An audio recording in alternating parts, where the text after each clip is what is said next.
사도신경으로 우리의 신앙을 고백하겠습니다. 나는 전능하신 아버지 하나님, 천지의 창조주를 믿습니다. 나는 그의 유일하신 아들, 우리 주 예수 그리스도를 믿습니다. 그는 성령으로 잉태되어 동정녀 마리아에게서 나시고 본디오 빌라도에게 고난을 받아 십자가에 못 박혀 죽으시고 장사된 지 사흘 만에 죽은 자 가운데서 다시 살아나셨으며 하늘에 오르시어 전능하신 아버지 하나님 우편에 앉아 계시다가 거기로부터 살아있는 자와 죽은 자를 심판하러 오십니다. 나는 성령을 믿으며 거룩한 공교회와 성도의 교제와 죄를 용서받는 것과 몸의 부활과 영생을 믿습니다. 아멘.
오늘 우리가 함께 나눌 말씀은 사무엘하 10장 1절에서 5절 말씀입니다.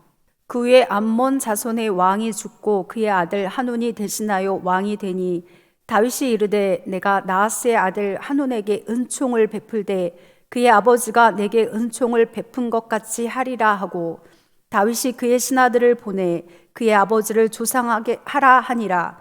다윗의 신하들이 암몬 자손의 땅에 이르매 암몬 자손의 관리들이 그들의 주 한운에게 말하되 왕은 다윗이 조객을 당신에게 보낸 것이 왕의 아버지를 공경함인 줄로 여기시나이까?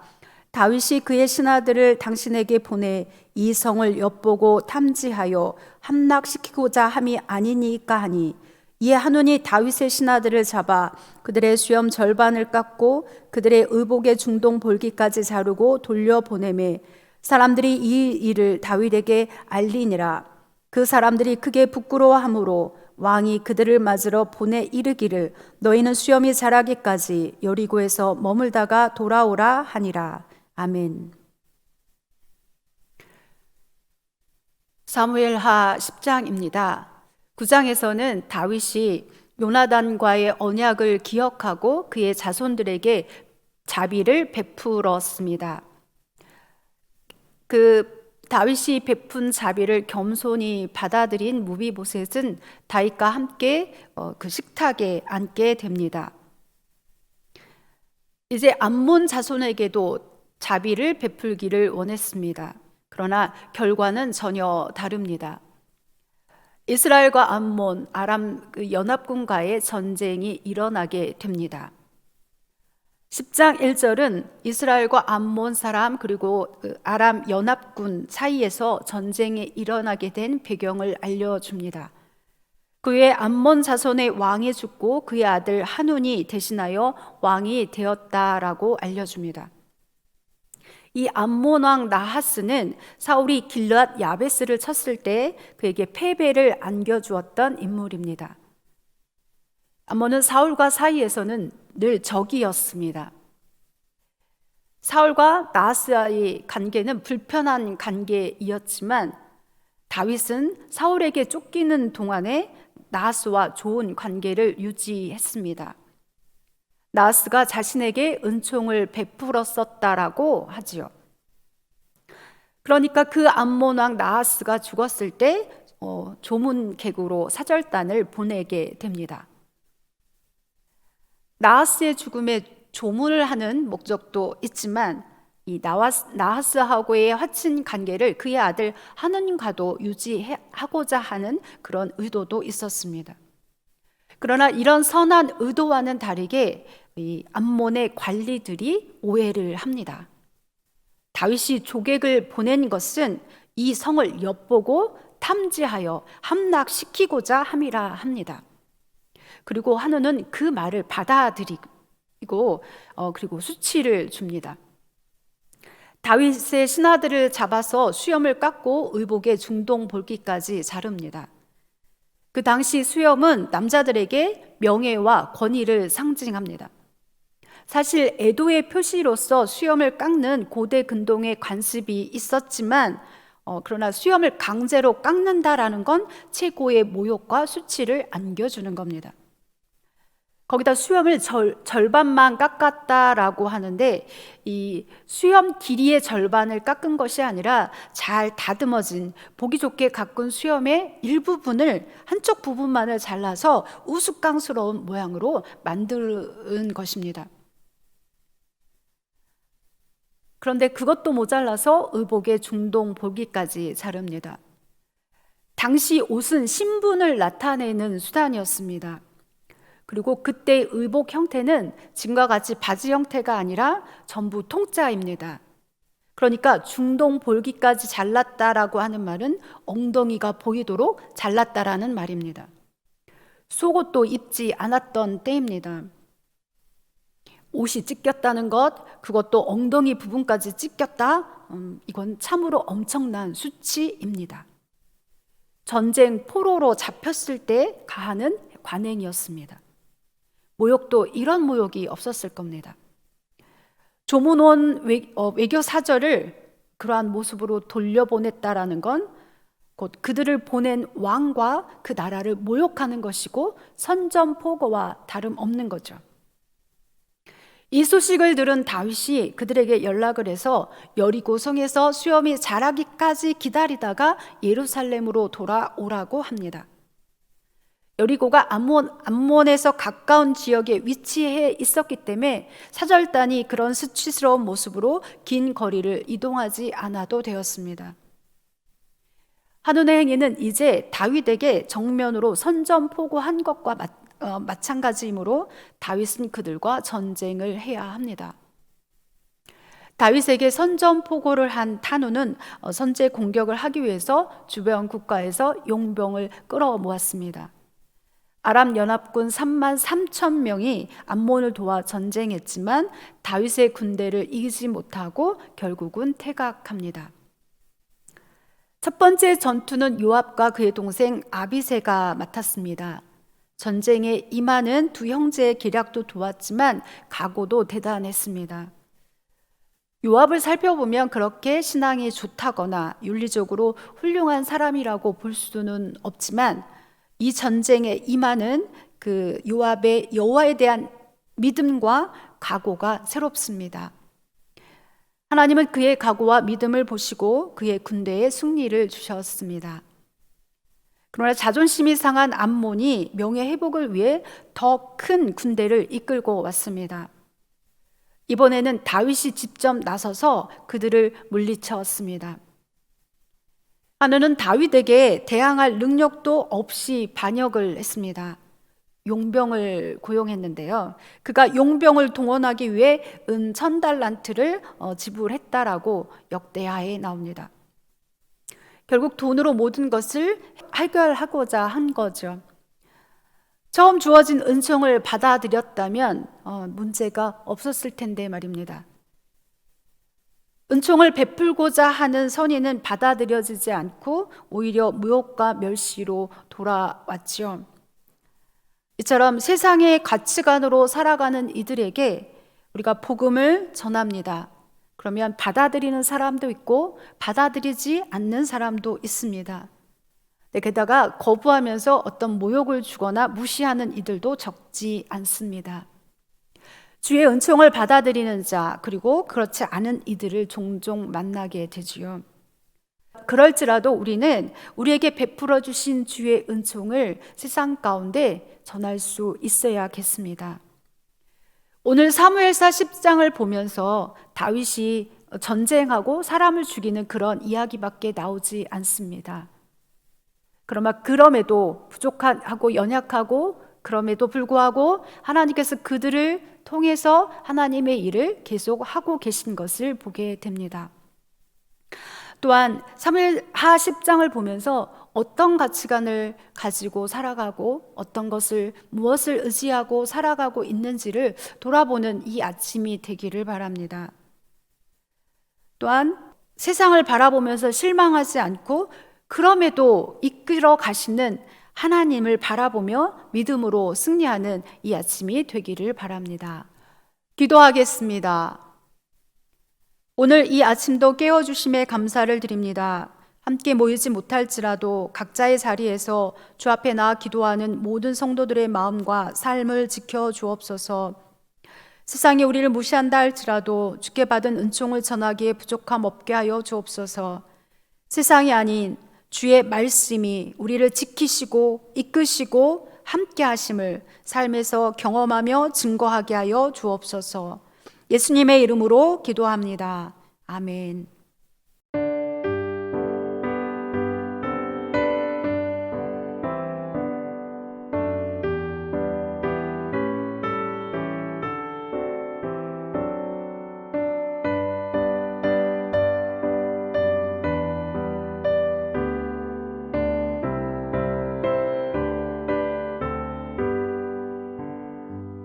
주 안에 있는 나에게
주기도함으로 마치겠습니다.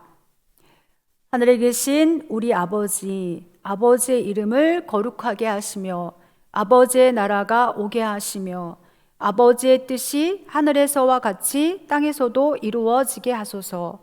오늘 우리에게 일용할 양식을 주시고 우리가 우리에게 잘못한 사람을 용서하여 준 것 같이 우리 죄를 용서하여 주시고 우리를 시험에 빠지지 않게 하시고 악에서 구하소서. 나라와 권능과 영광이 영원히 아버지의 것입니다. 아멘.